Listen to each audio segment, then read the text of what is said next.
Trevor, the traction engine, was enjoying his work in the vicarage orchard. Birds were singing and apples were ripening on the trees. It was a lovely day. "Hello, Trevor," said James. "You look as bright and cheerful as my red paint." "Oh, I am," replied Trevor. "What's that noise?" asked James. "It's the bees," laughed Trevor. "They're all in these boxy things called beehives. I'm taking them to the station. The vicar says his bees make good honey and is giving some of them to his friends." Just then, Boko, the diesel engine, hummed in. "Take care, you two. Don't make the bees angry. They might sting you." James didn't like being told what to do by a diesel, and he buzzed away. "Goodbye, Trevor," called Boko, and set off to see Duck at the next station. Bill and Ben, the tank engine twins, were busy arranging trucks, but they scampered off when they saw Boko. "I remember the first time I met those two," laughed Boko. "They nearly made my eyes pop out. Edward soon put a stop to their games." "Edward is the only one who can keep Bill and Ben in order," chuckled Duck. "I sometimes call them the bees." "A good name," replied Boko.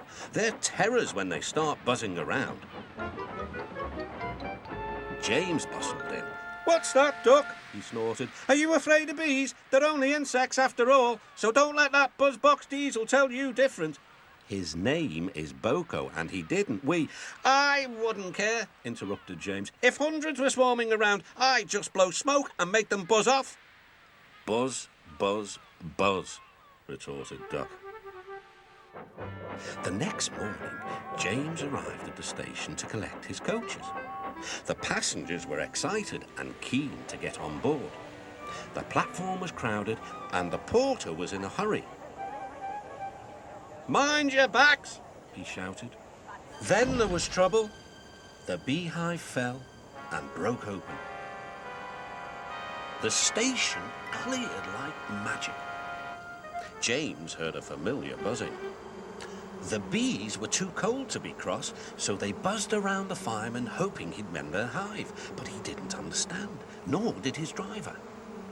So the bees turned to James. His boiler was nice and warm. Buzz off, hissed James. One bee burnt his foot. "Ooh, ah, phew, phew." The bee thought James had burnt him on purpose.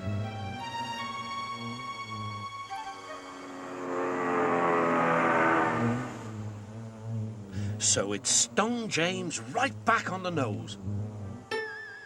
"Eee!" whistled James. He had had enough. So had his fireman and driver.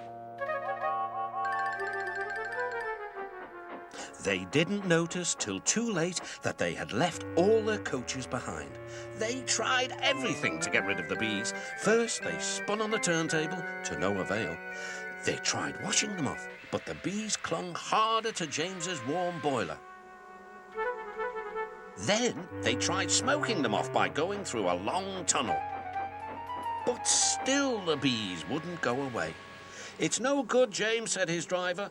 "We'll just have to go back to the orchard and fetch another hive." James's reply was drowned by the sound of buzzing. The vicar was waiting anxiously for James. When he arrived, the bees swarmed straight into their new home. "Come on, James," said his driver. "What you need now is a good hose down." Later that evening, James was resting in the shed when the vicar came to see him.